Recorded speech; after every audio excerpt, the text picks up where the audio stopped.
श्रीगोंदा येथील संत शेख महम्मद बाबा दरगाह ट्रस्टची वक्फ बोर्डाकडील नोंदणी रद्द करण्याचे आदेश धर्मदाय उपायुक्तांनी दिले आहेत। सार्वजनिक विश्वस्त व्यवस्था अधिनियमानुसार ई प्रकारात नोंद असलेल्या या न्यासाची 2008 मध्ये वक्फ बोर्डाकडे नोंदणी करण्यात आली होती। मात्र संत शेख महम्मद महाराज हे वारकरी संप्रदायाचे आणि संत तुकाराम महाराजांचे समकालीन संत असल्याने या जागेच्या स्वरूपावरून मंदिर की दरगाह, स्थानिक गावकरी, यात्रा कमिटी व ट्रस्ट यांच्यात वाद निर्माण झाले होते। या पार्श्वभूमीवर याचिकाकर्ते घनश्याम शेलार यांनी ही नोंदणी रद्द करण्यासाठी धर्मदाय उपायुक्तांकडे चौकशी अर्ज दाखल केला होता।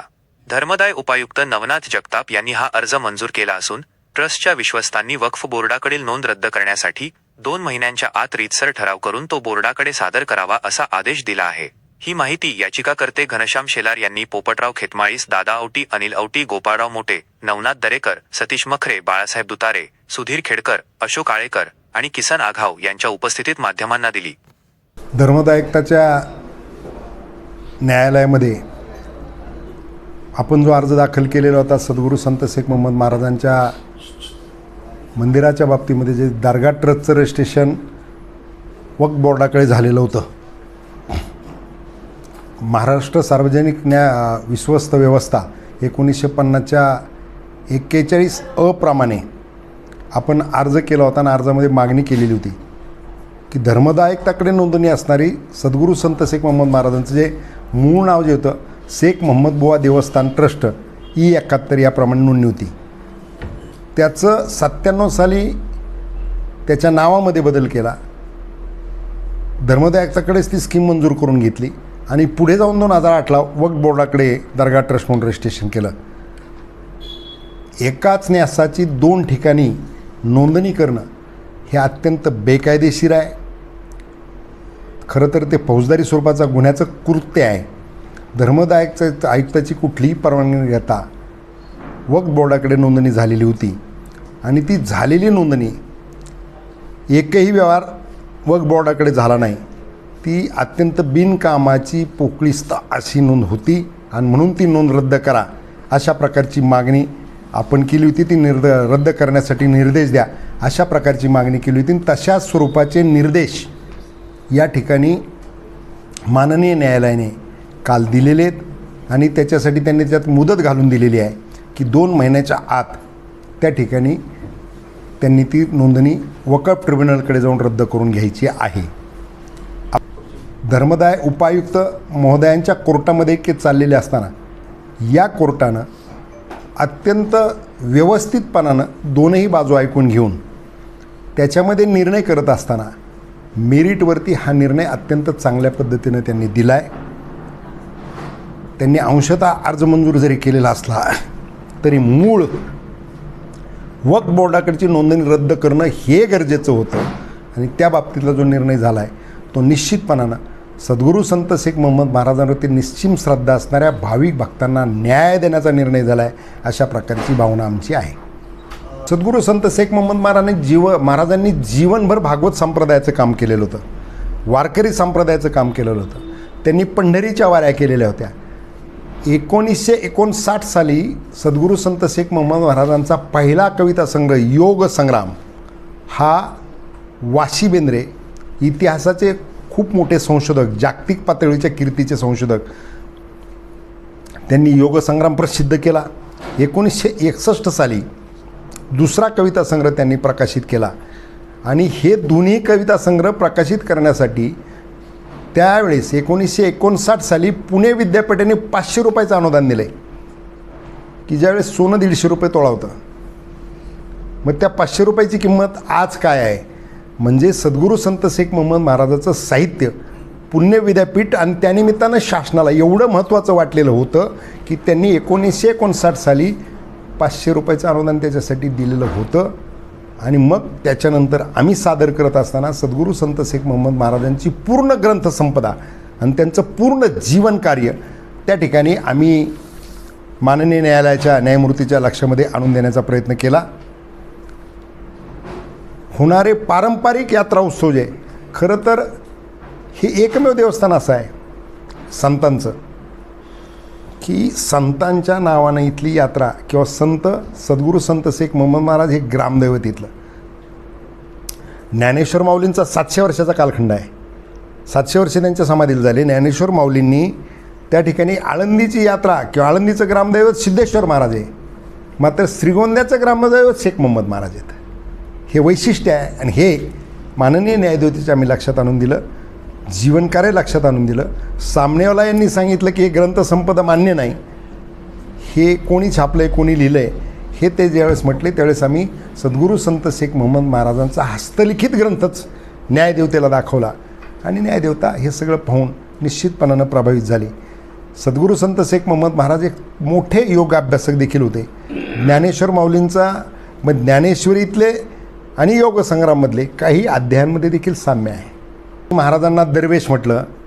खरं तर दरवेश हा मुद्दा खोडत असताना मी सांगितलं दरवेश म्हणजे इस्लाममध्ये दरवेश, हिंदूमध्ये जो बालब्रह्मचारी आहे किंवा अन्य समाजात बालब्रह्मचारी सगळ्या समाजात होऊन गेले. मी म्हणलं जर दरवेश म्हणता तर मग पुढच्या पिढ्यांचा प्रश्न कुठे येतो? बालब्रह्मचार्याला पुढच्या पिढीचा प्रश्नच येत नाही. मग तुम्ही पिढ्या कशा?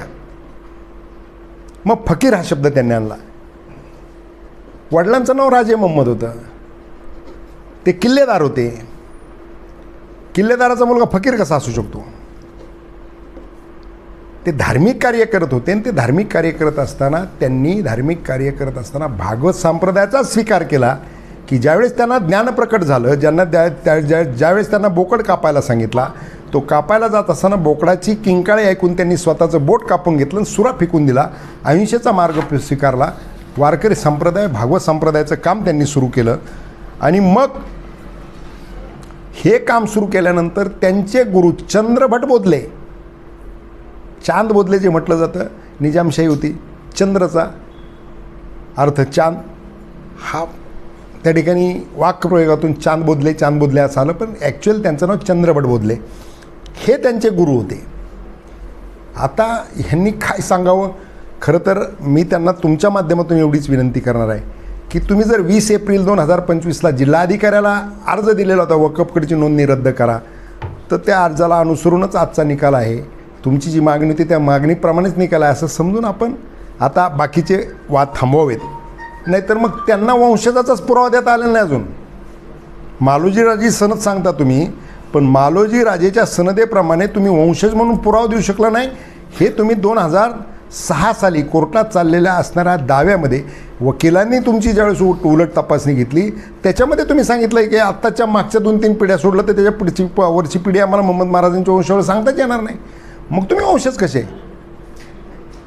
आम्हाला या खोलात जायचं नाही.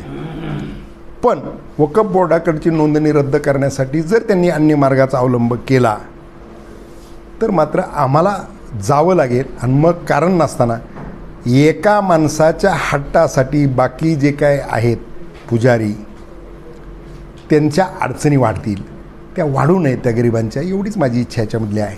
काय आहे की पहिल्यांदा याच्यामध्ये जीर्णोद्वारामध्ये सगळ्यात मोठी अडचण जी होती ती वक्फ बोर्डाची होती. कारण वक्फकडे नोंदणी झाल्यानंतर तिथे फक्त दर्गा आणि मस्जिदच असू शकतात आणि इथं निश्चिम श्राद्ध असणाऱ्या लाखो भावी भक्तांची भावना आहे की हे मंदिर आहे, इथे महाराजांची संजीवन समाधी आहे, ज्याला ते कबर मानतात. सगळं गाव किंवा महाराष्ट्र म्हणतोय सद्गुरू संत शेख मोहम्मद महाराजांची संजीवन समाधी आहे.